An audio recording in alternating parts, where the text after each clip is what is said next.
Hey there, gang. So listen, I know you can spend a ridiculous amount of money on plugins, as I have. And I think I own over 750 plugins. Yeah, I know. I've tried everything, and I have tried every plugin that I own. But when it comes down to it, I probably use about 200.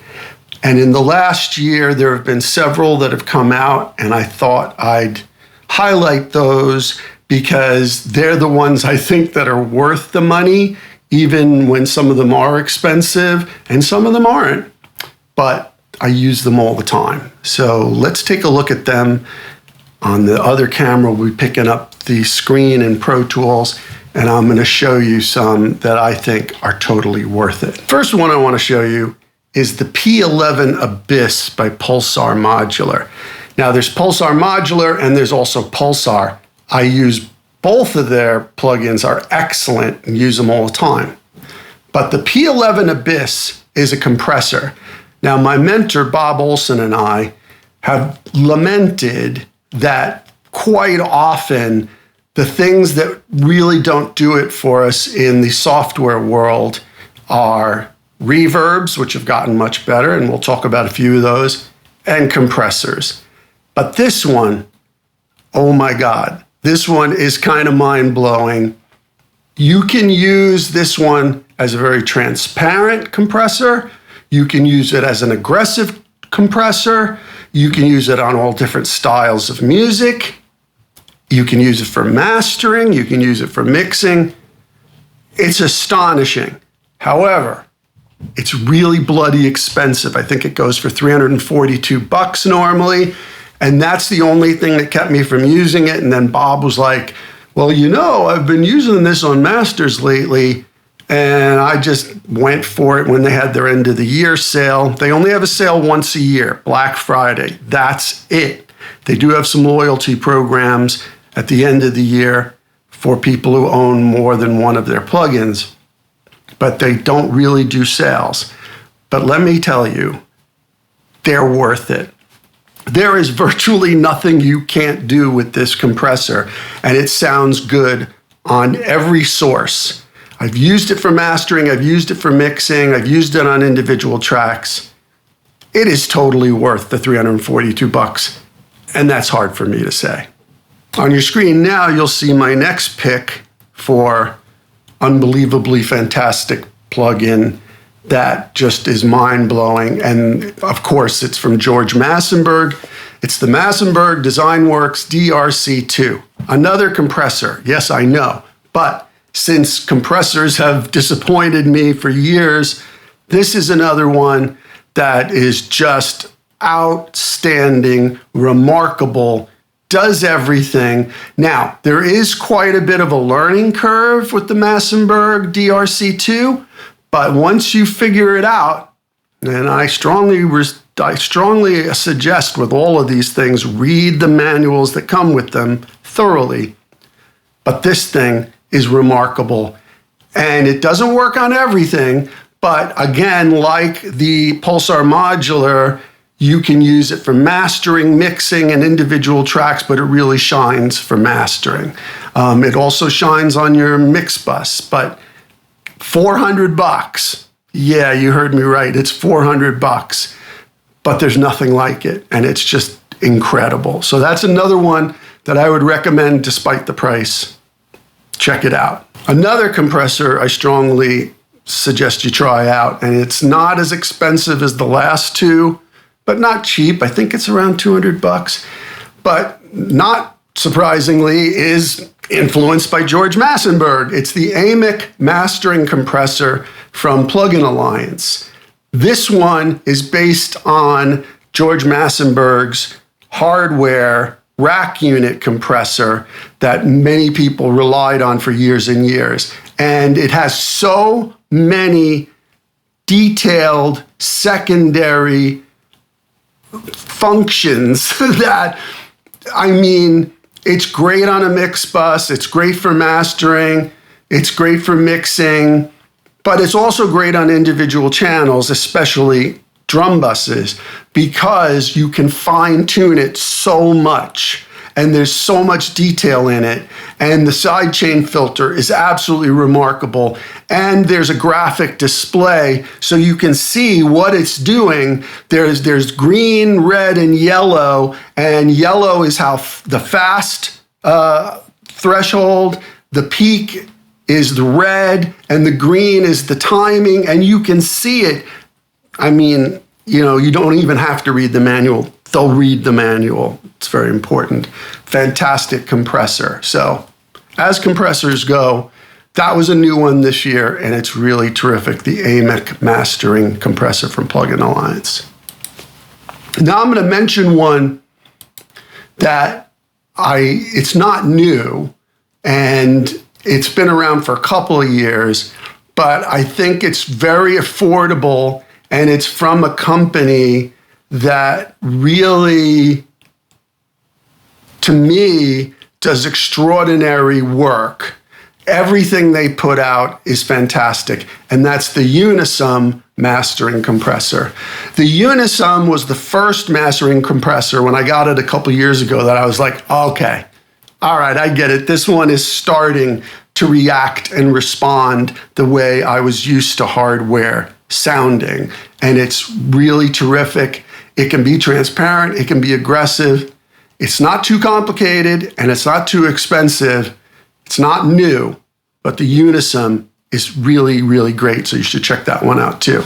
Now, while we're talking about the Unisum compressor, which is made by Tone Projects, Tone Projects came out with this is probably my favorite plugin of the year. Everyone I've recommended it to, it blows their mind. Bob Olson uses it as well. Now a lot of my friends are into it. It's the Tone Project's Michelangelo EQ. Now, it's loosely based on the Motown EQ, but it's from an actual tube EQ unit, a valve EQ unit that was put out a few years ago, and they turned it into a plugin. But they just didn't turn it into a plugin. They immaculately turned it into a plugin. It's absolutely, you can watch videos on the web of matching the original hardware with this. And you won't be able to tell the difference, but in some cases, you might prefer the software version. But they went one step further. There are secondary controls when you open up the bottom of the plugin. And those secondary controls where you can adjust the tube compression, the tube blend, the spread, crosstalk, and then add individual frequencies. You can choose mid-side or whether it's affecting the transients or the body. And then you have a dynamic EQ below that, high pass, low pass. You can add gain to certain frequencies.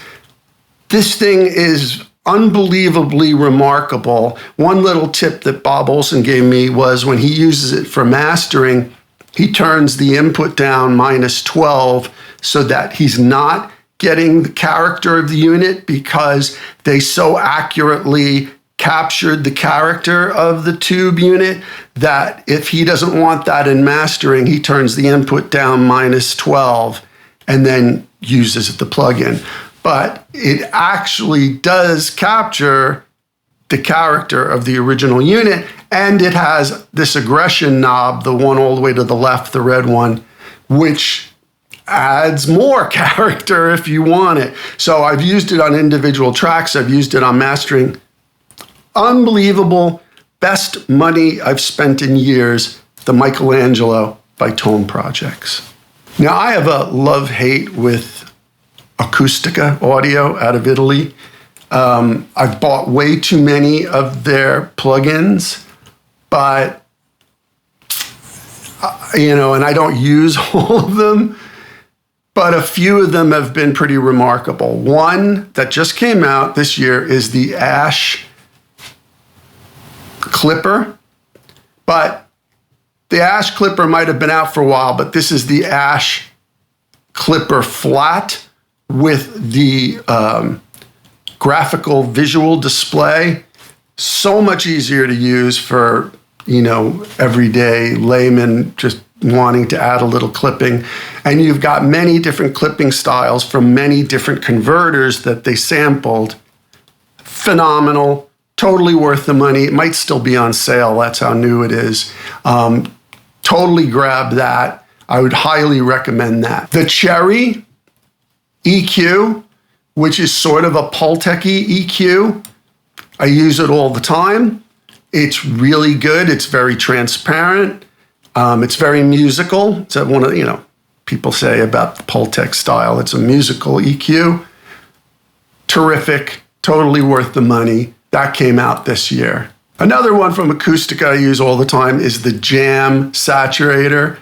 This is a pretty intense and detailed saturation device. I just bought the Pumpkin Pro and I haven't had a chance to use it, and that's been out for a while. But the Jam came out this year, and it's more of a console style saturator, but with a lot of flexibility.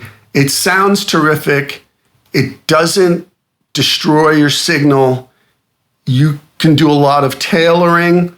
It's very, very musical. You'll hear me say musical about a lot of plugins, but if a plugin can be musical and make me feel analog, that's a big plus, and the Jam does that. They also just gave away for free a gray compressor that's still for another, I don't know if they're still doing it, but I haven't had a chance to try that yet. It's a VCA-based classic compressor. I grabbed it, just haven't had a chance to use that yet. The Mystic is another one of their plugins that came out this year. Now, if you saw when I was choosing the plugin, I own at least 100 of Acustica Audio, and I'm using 5 or 6. So there's a perfect example of you can waste a lot of money on stuff, but every once in a while you find gems, and the 4 or 5 or 6 of Acustica I use really are gems. One of them is the Mystic. It's basically an output channel, just to roughly put it in broad terms. But it's got high cut, low cut, saturation, low lift, high lift, and compression. It's just that little extra oomph, touch, feely vibe thing. Doesn't work all the time, but when it does, it's actually really terrific, and it can be very subtle. One thing I should point out is that with a lot of plugins, if you're only adding an extra 5%, that's a huge win. Like, every 5% matters, and that's really what you should be shooting for. So if I get 5% or more, then I recommend it. The last one I'm going to recommend from Acustica that just came out this year, and actually in the last couple months, is the Tiger Ultra version, Ultra Flat. Is that what they call it? Ultra Flat, I think, which has the graphical view much like the Ash does. Even though the Ash had been out for a while, the new graphical flat view just came out, and the Tiger compressor, which is 2 compressors in one, just came out with the graphical flat view, and I think it's still on sale. I think it was like 70 euros or something. It's a really great sounding compressor, so I will be using that one a lot. I mentioned Pulsar Modular, but there's also Pulsar, and I use a few of their plugins very, very regularly. The Pulsar 1178, which is based on the 1178 solid state compressor that everybody's familiar with. They also make a massive passive, which I will show you here. The Pulsar Massive Passive sounds incredible. Damn close to the original. Love it. Highly recommend that one. I use it all the time. The Pulsar Echorec is the best sounding Echorec delay in a software, in a plugin that I've ever heard.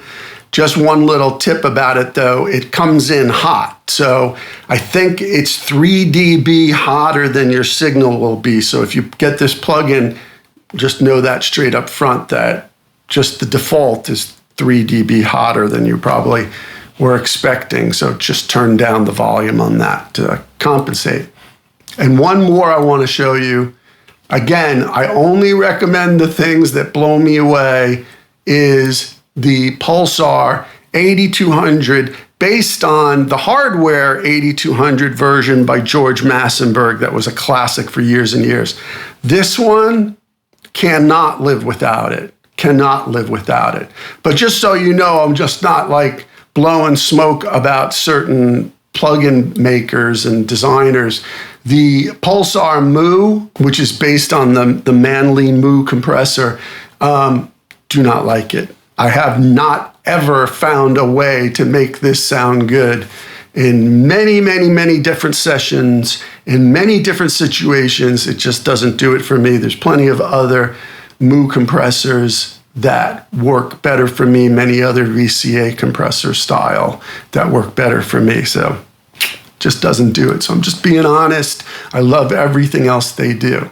Speaking of the massive passive though, Relab, which makes some of my favorite reverbs, just came out, and I've used the original hardware Maselec in mastering sessions. I did the first mastering version of Richard Thompson's Grizzly Man through a Maselec hardware unit. This is the first software version of the hardware that sounds like the hardware and behaves like it.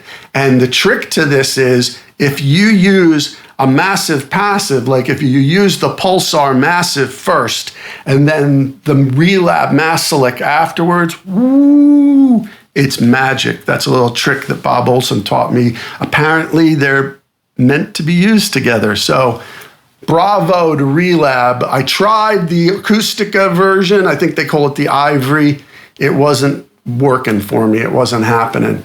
But the Relab Maselec MEA-2, super duper fantastic. Okay, so last but not least, I don't want to get into too many, inundate you, just pummel you with plugins, but some of the ones, like I mentioned earlier, that had been disappointing to me in the past were compressors and reverbs, but now there are some really cool reverbs. First one here is the Atlantis Studios, which is the ABBA Studios by Softube. Amazing, like very realistic, very deep, very three-dimensional, very vibey, and they can get quite huge too, but they sound great at all lengths and just a lot of character. I like character. That's what makes music interesting to me. So the Atlantis Studio Reverb, Atlantis Studio Reverb by Softube. Check it out. They had it for sale for a little while back, and that's when I grabbed it. And then I found out that a lot of my friends had it. So there you go. Here's one that it ain't cheap. I think it's like 250 bucks. But the Cinematic Rooms, it's pretty great, by Liquidsonics. The Cinematic Rooms Professional, oh my God, it's like for sound sculpting and cinematic stuff, and any type of, ambient textural things that you want to do. Cinematic Rooms, I highly recommend it. There's a ton of options in here. It's very, very deep. I made a mistake not getting, I think it's a mistake, but who knows? I think I made a mistake not getting the Seventh Heaven by Liquidsonics, the Pro version. I thought that this, the cheaper version, which is only $49, would be okay, and it is. It's really terrific. I picked that up recently. It's not new, but it's the Bricasti algorithms, and it's really great. I do regret not going for the full Pro version on this one, though. Not that there's anything wrong with this version. If you've only got 49 bucks, get it, because the rooms, the chambers, the plates, superb. But I would like the subtleties and the adjustments that you can get with the Pro version a little bit more, and I'm probably gonna pony up for that too, because after you spent $100,000 on plugins, who cares, right? But I'm trying to save you money and try to steer you in the right direction. Another new reverb that came out this year that is really flippin' amazing is the Quantex by Relab. The Quantex by Relab is the software version of a very famous, very expensive $20,000 hardware unit. And this one definitely nails it. It's just, the rooms are gorgeous and three-dimensional and have depth. And there are other options out there for this specific emulation, but the Relab Quantex to me was the best, and that one came out this year, and I've been using it a lot. This one will barely fit on the screen of the second camera, but the Quantum Evolution 2772, another emulation of a classic rack unit, but this one nails it.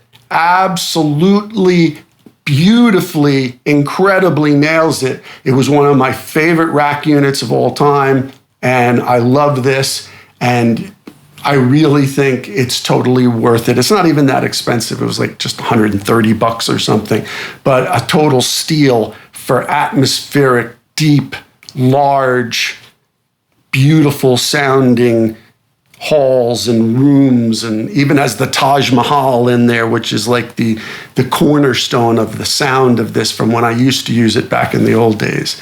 The Quantum 2772 by Evolution. The new FabFilter Pro R2. I hesitated buying the Pro R when it came out, even though a lot of my friends had it, because it just didn't do all the stuff I needed it to do. Or should I say, with what I already had, it wasn't a good competitor. But now the Pro R2 by FabFilter is flippin' ridiculous. I've got this preset, let me pull it up, that I've got, I mean, you can see I'm EQing, I'm dynamic sculpting, I've got different flavors, brightness, width, ducking, thickness, character, I mean, oh my God. The FabFilter Pro R2 is totally worth it and is like a game changer compared to the Pro R. So I've just got one more to show you for reverb, and that'll be it for today's little plug-in reality session. So this is the last one for today, and it's not new, but it is on sale as far as I know. I only bought it 2 weeks ago, but Bob Olson recommended it to me, and I never would have bought it otherwise. But the System 6000 VSS4HD by TC Helicon, TC Electronics, however they're calling that company now, is unbelievable. I am shocked how good the TC Electronic VSS4HD is. Now, it's $250 on sale, so it ain't cheap, but it's beautiful. The interface is not the sexiest thing to look at, but actually it's very functional, and it makes it pretty easy and quick to dial stuff in. The algorithms are fantastic. Bob was totally right. It sounds great. It's not new, but that's the last one I'm going to feature today because it's new to me and I think it's actually worth owning, and it makes me happier to use software reverb more as a plugin. So those are my favorite plugins of 2023. Now we're going into 2024. There are a lot of other things I use. For instance, mastering the mix makes a lot of incredible plugins that I use all the time, and they came out with a few new ones this year. Smart EQ came out with Smart EQ 4, and probably my most used recently since it came out was the Smart DS. The Smart DS is definitely the best single plug-in de-esser I've ever used. It's very realistic. It's very transparent. It's superb. So Sonable makes great stuff. I use the Smart Limit and all the rest of their products all the time. but the Smart EQ4 and the Smart DS get quadruple thumbs up. And Mastering the Mix, take a look at some of their plugins. They do a really, really good job. I think they're totally worth the money. But you have to be careful with some of these tools because there's one, you know what? I'm going to mention one more. So this little nugget is the Master Plan by Music Hack. When I first got this, it was more out of curiosity. And I was like, oh, this can't be good. Just making stuff louder. You know, I'm a mastering engineer, so all mastering in one plugin, which is not possible. I don't care what anyone tells you, not even with this. However, what this can do is be part of your mastering chain. It can be an alternative to your mastering chain and used judiciously, which I haven't seen anybody doing so far from what I can gather on the web. People are just slamming this thing up because what it'll do is it can go very, very loud. You can go, get your LUFS to be like minus 8.2 or whatever you want it to be, whatever they're pushing on the charts now, even though that sounds ridiculous. But used carefully and used judiciously and tenderly, this thing is actually terrific. The widening is great. The loud is loud without sounding crispy and too distorted, as long as they don't push it. The high and low functions, very subtle. Like you just do one like tiny little, like for instance, like one click is 0.17 dB and you hear the difference, right? The bass, 0.6 dB. You hear the difference. It's incredible. And all the functions, the thickest saturation, the clean, removes the buildup of sound in the low mids. The multiband, not so crazy about it. The multiband changes the stereo field, the stereo spectrum to me way too much. And I tried it. Even when I put all the faders down, it was changing the stereo field for me. And so that I cannot recommend. The smooth kind of made it a little too smooth, but the calm, which they say reduces the harshness that builds up during a lot of processing, yeah, it actually does that. What it basically is just a multi-band de-esser, but a good transparent one. And then the tape adds saturation, but it's like based on the physical modeling of the tape. So the more to the right you go is smoother and the more to the left is tightening of the bass. So used judiciously, the Master Plan by Music Hack is a terrific plugin, but just don't overuse it. I see everybody just slamming this thing. Remember what I said, everything is 5% bumps, right? Right. Okay, so that's all for now. Take care, y'all. I hope you got something out of that. If you have any questions, let me know. Be glad to answer them. Take care.